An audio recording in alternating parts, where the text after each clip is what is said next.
सानिका और आप देख रहे हैं न्यूज 21। सडला नारा क्षेत्र के प्रसिद्ध धार्मिक स्थल श्री मम्मा जी महाराज मठ में इन दिनों आसपास के क्षेत्रों से बड़ी संख्या में श्रद्धालु पहुंच रहे हैं। वर्तमान में ये मठ महंत भुवनेश्वर पुरी जी महाराज के सानिध्य में संचालित किया जा रहा है, जिनके प्रति स्थानीय और दूर दराज के लोगों में अगाध श्रद्धा है।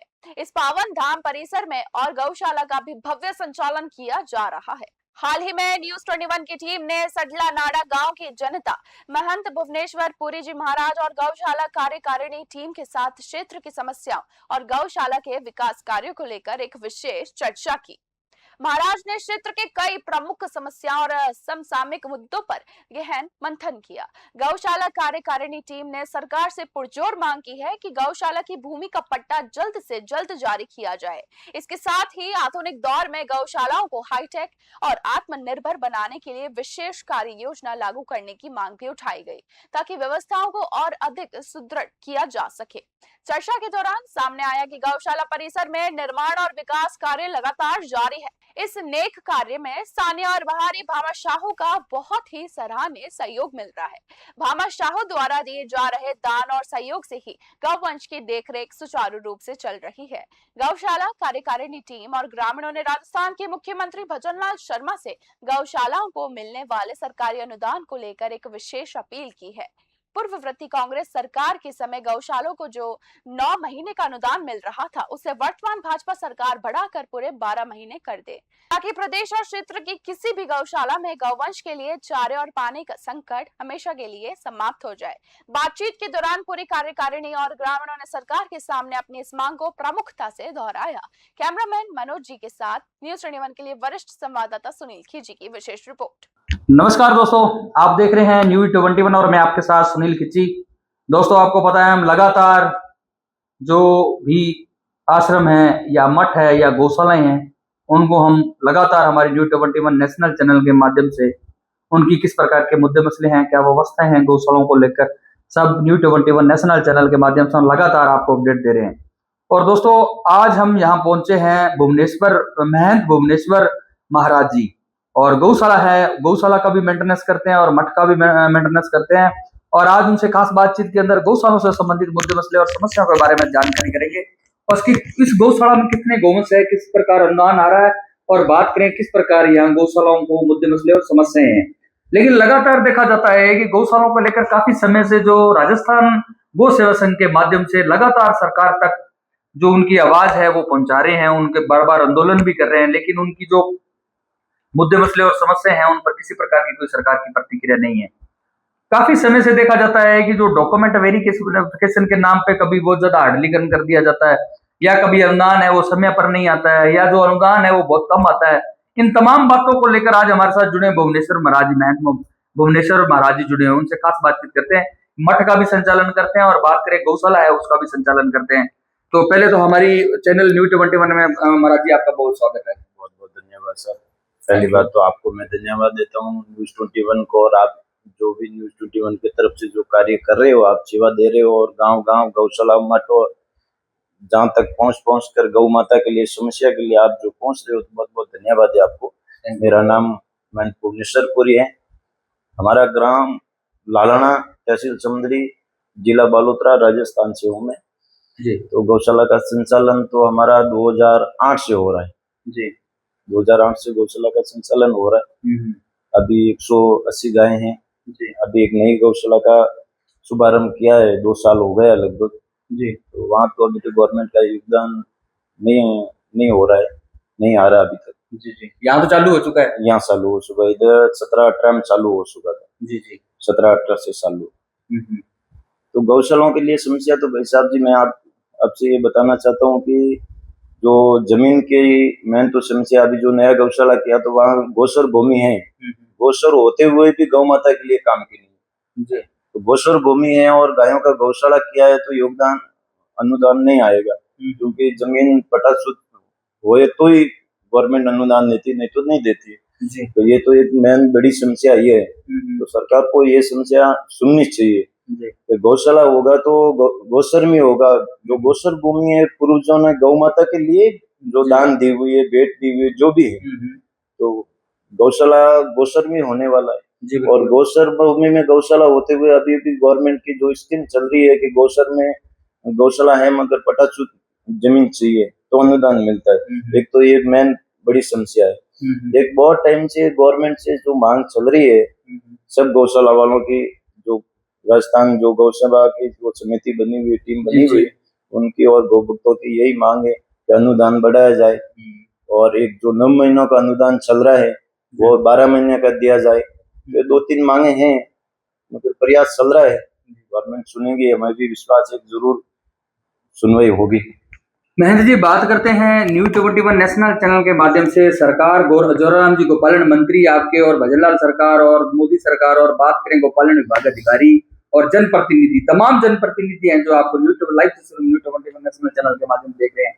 लेकिन सर बात करें धरातल पर, सर आप मठ को भी संचालन करते हो और सर बात करें गौशाला का भी इतना निस्वार्थ सेवा भाव से आप बड़ा अच्छा उसका संचालन कर रहे हो। लेकिन बात करें समस्याओं की, सर हर डिपार्टमेंट के अंदर समस्याएं होती है, जाहिर सी बात है गौशालों में भी काफी समस्याएं होगी।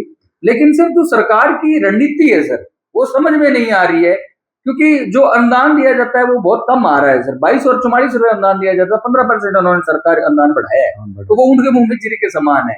इन्होंने शायद 22 को 25 किया है और 44 को 50 रुपए किया है, 9 रुपए बढ़ाए हैं। 9 रुपए में 1 केजी चारा भी नहीं आता है। तो ये मांग है, कार्यकारिणी टीम की मांग है कि कम से कम 3 साल से छोटे को उसको 50 रुपए और 3 साल से बड़े को उसको 100 रुपए का अनुदान किया जाना चाहिए। और बात करें 99% गौशालाएं गोचर भूमि बनी हुई है, उनका अतिक्रमण हटवा के वो जमीन गौशालाओं को हैंड ओवर करो और गौशालाओं को पट्टे का प्रावधान करे। गायों की जमीन होते हुए ये पट्टे का प्रावधान क्यों नहीं कर रहे हैं? आपका क्या सुझाव रहेगा? हमारे भी ये सुझाव है जो गवर्नमेंट जो गौसर जितनी भी भूमि है गौशालों के अंडर होनी चाहिए जी।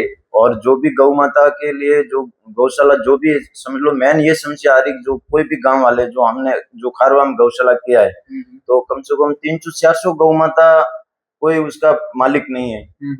मालिक होंगे पहले मगर अभी छोड़ दी गाँव वालों ने, जो भी आदमी ने जिनकी गौ माता थी उन्होंने बाहर छोड़ दी। तो अभी गौ माता के लिए नंदी है, गौ माता भी है।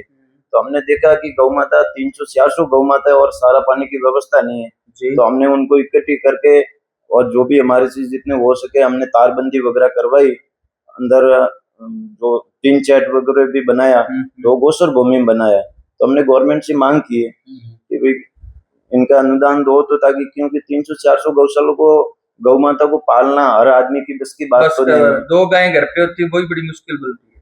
वही मेन यही बात है कि गवर्नमेंट का अनुदान आएगा तभी गौशाला संचालन हो पाएगी, नहीं तो अकेला आदमी नहीं कर सकता है, शायद 2-4 आदमी मिलके भी नहीं कर सकते। पूरा गांव मिले तो संचालन हो सकता है, नहीं तो नहीं हो सकता। तो ये जो जितने भी गौसर भूमि है गौ माता के अधीन होनी चाहिए और गवर्नमेंट का जो अधीनता है वो हटना चाहिए।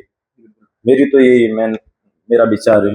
गुरुजी, दूसरा मुद्दा ये रहेगा कि सरकार जैसे इन्होंने 9 महीने का अनुदान है वो अभी 12 महीने का अनुदान हो, ये भी एक बड़ी चिंता का विषय बना हुआ। और डिस्ट्रिक्ट लेवल पे या तहसील लेवल पे बात करें चिकित्सा की, तो चिकित्सा की व्यवस्था होनी चाहिए, एलएस की व्यवस्था होनी चाहिए, ये भी एक मांग उठ रही है। गौशाला के लिए जो एम्बुलेंस है, जो मेन तो जो पंचायती स्तर के ऊपर बड़ा चिकित्सालय होना चाहिए और हर पंचायत के ऊपर होना चाहिए। अभी पंचायतों के ऊपर जो दिया है छोटा छोटा जो हॉस्पिटल बना हुआ है गौ माता के लिए, मगर कोई सुविधा नहीं है, एम्बुलेंस नहीं है। हमारे गौ माता को कहीं भी गौशाला में रो, चाहे बाहर भी कोई गौ माता रो एक्सीडेंट हो जाए तो हमें बालोतरा से एम्बुलेंस बुलानी पड़ती है। ठीक है, वो भी प्राइवेट है, कोई गवर्नमेंट का सुविधा नहीं है। तो ये सुविधा गौ माता के लिए होनी जरूरी है। जो मनुष्यों के लिए इतना कर सकते थे, ये तो हिंदू की मेन धर्म है, हिंदू का धर्म है मेन गौ माता की सेवा करना, हिंदू का धर्म है, सनातन धर्म है। और गौ माता के लिए गवर्नमेंट को सोचना चाहिए और हर हिंदू भक्त को गौ भक्त को भी सोचना चाहिए तो गौ माता के लिए थोड़ी मांग करे और सपोर्ट करे, हर जगह एम्बुलेंस की भी व्यवस्था करे। गौ माता के लिए जितना हो सके लोग आगे आए और गौ माता के लिए सेवा के लिए तत्पर रहे।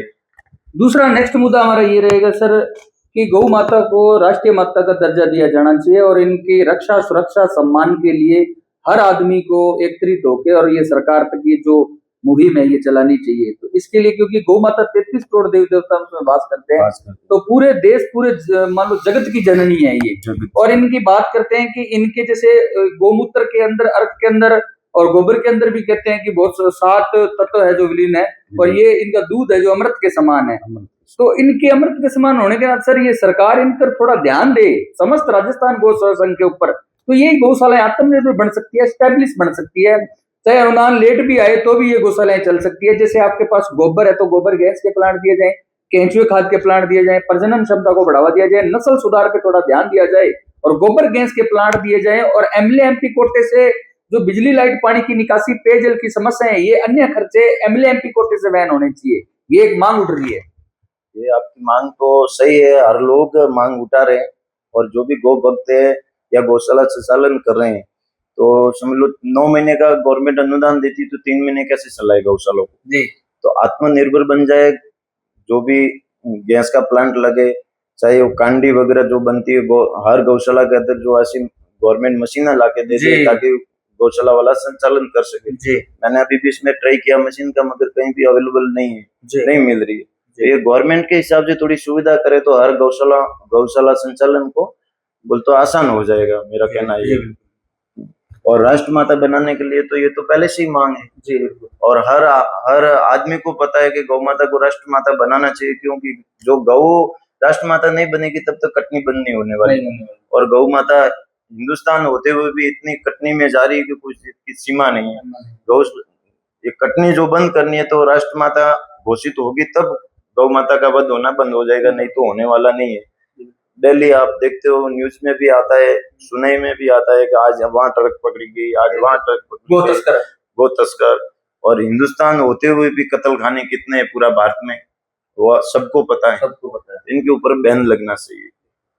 दूसरा है सर, बात करें आप महंत बने हो और मठ को संचालन कर रहे हो, इस मठ की क्या विशेषता है? और बात करते हैं यहाँ कौन से भगवान की सेवा की जाती है, और यहाँ किस प्रकार जो लोग हैं उनकी श्रद्धा करके अगर लोग आते हैं सेवादार, उनकी कौन से दुख दर्द हैं जो भगवान उसको लोग करते हैं, इस बारे में मठ का क्या इतिहास है? मठ का ये मेन जो स्थान है, ये हमारे राजस्थान का जो भूमियो जी महाराज, मामो जी महाराज बोलते हैं जी, धर्म के लिए शहीद हुए जी। इनका मेन प्राचीन राजस्थान के पश्चिमी राजस्थान के अंदर ही इनका स्थान है ज्यादा करके। और माता रानी का मंदिर है, मामा जी का स्थान है। 400 साल पुराना सुनने में आ रहा है कि 400 साल पुराना है। कोई इतिहास एविडेंस तो है नहीं, हमने थोड़ा इनका इतिहास पूरा लोगों के जो बोलने में आ रहा है, सुनने में आ रहा है कि 400 साल पुराना, तो मैंने इनका थोड़ा इतिहास जानने की कोशिश की थी। तो बाबूजी की जन्मभूमि इधर से 30-40 किलोमीटर गाँव है वालियाना, वहाँ की जन्मभूमि है। और उनके जो राव जी वगैरह रहते तो उनसे मैंने देखा, उनसे परिचय किया, सटीक मिल रहा है 350-400 साल ही मिल रहा है। तो गौ माता के लिए इन्होंने बलिदान दिया था। ठीक है, आज से 400 साल पहले गौ माता के लिए इन्होंने बलिदान दिया हुआ है, तो इसके लिए देवगति में आगे और इनकी आज पूजा हो रही है। और जो भी लोग आ रहे मन्नत करते तो भगवान पूरी करते हैं। ये हिंदू धर्म में हर देवी देवताओं के वहां अपन जाते हैं और माता टेकते तो भगवान अपनी मनोकामना पूरी करती है। तो सनातन धर्म की मेन खूबसूरती है कि आस्था रखेंगे तो भगवान जरूर पार करेंगे। मैं जी बात करते हैं गौशालाओं से संबंधित, आपको अगर राजस्थान गौशाला संघ लगातार आपके आंदोलन हो रहे हैं, कभी पिंजरापोल गौशाला उधर जयपुर के अंदर हो रहे हैं, कभी बीकानेर के डीडवाना के अंदर हो रहे हैं, कभी बाड़मेर में, लगातार राजस्थान गौशाला संघ के माध्यम से लगातार इनकी बात करते हैं कि जो बिजली लाइट पानी की निकासी पेयजल की जो अन्य खर्चे हैं गौशालाओं के, तो ये एक बड़ा चिंता का विषय बना हुआ है कि ये जो आपको 25-50 जो अनुदान दिया जाता है उसमें से आप बैन करते हो। तो ये थोड़ा सरकार को करोड़ों का फंड दिया जाता है, एमएलए एमपी जिलाइए, एमएलए एमपी कोटे से बैन होना चाहिए, ये भी मांग उठ रही है जी। करे तो अच्छी बात है जी। मैं तो यही चाहता हूँ कि गौ माता के लिए जितनी सुविधा हो जाए गवर्नमेंट के तरफ से, चाहे एमएलए की तरफ से हो, चाहे एमपी की तरफ से हो, चाहे पंचायत की तरफ से हो, गौ माता के लिए जितने देख रेंगे में सेव करेंगे उनके लिए भी फायदा और हिंदू धर्म के लिए भी फायदा है और गौ माता के लिए भी फायदा है। नहीं तो आज बड़ी विडम्बना है कि गौशाला चलाना बहुत मुश्किल है। इतनी कागज कार्रवाई होगी कि 2 आदमी तो कागज कार्रवाई के लिए लगा रहे 24, तो वो क्या बोलते हैं, भ्रष्टाचार तो करते 2 आदमी और अंटोनों लोगों के मार पड़ता है, लुप्त हो जाते हैं। हाँ, जो भी इसमें सुनने में आया था 2-4 गौशाला 10 गौशाला का जो अंदर जो अनुदान लिया और गौशाला गौ माता भी नहीं है, तो ऐसे लोग सुनने में ऐसा दिखने में आता है, गवर्नमेंट के नजर में आता है, तो प्रतिबंध पूरा गौशाला के ऊपर लगा दिया। अभी इतनी कागज कार्रवाई तकड़ी कर दी कि 2 आदमी तो 24 इयर्स कागज कार्रवाई में लगा रहना चाहिए तो अनुदान मिलता है, नहीं तो अनुदान मिलने वाला नहीं है। और 2 साल हो गए खारवा में गौशाला के, 2 साल से हम कोशिश कर रहे हैं, अभी तक अनुदान नहीं आया। तो अभी ये देख गौशाला सकते कैसे हो आप चलाएं? दोस्तों 2 साल, क्योंकि इनका जो ये प्रक्रिया होती है दोस्तों, ये प्रक्रिया होती है कि पहले गौशाला खोलते हैं तो 2 साल उसको चलाते हैं, फिर भौतिक सत्यापन होता है, उसके बाद में डॉक्यूमेंट वेरिफिकेशन होते हैं, उसके बाद में अनुदान चालू हो जाता है। लेकिन ये जो गौशाला है, ये तो दूसरी गौशाला खारिया के अंदर इनकी और एक शाखा है, उसके अंदर खारवा। इनका किसी प्रकार खारवा के अंदर, अगर गोपालन विभाग अधिकारी या मंत्री साहब ये देख रहे हो तो आप देख सकते हो कि 2 साल हो गए गौशाला खुली हुई, लेकिन अभी तक उसका अनुदान चालू नहीं है। अगर आपको इस वीडियो को आप तक पहुंचता है तो हमारा ये अनुरोध है कि इनकी जो खारिया में गौशाला है उसका भी अनुदान चालू किया जाए, क्योंकि ये निष्ठा सेवा भाव से ये गौ माता की सेवा करते हैं। हमारे चैनल में 10 मिनट देने के लिए बहुत बहुत धन्यवाद। बहुत बहुत आपको भी धन्यवाद। आप गौ माता के लिए इतना कर रहे हैं, मेरे तरफ से दिल की गहराइयों से, और गौ माता आपकी हर मनोकामना पूरी करे। धन्यवाद। थैंक यू, जय हिंद।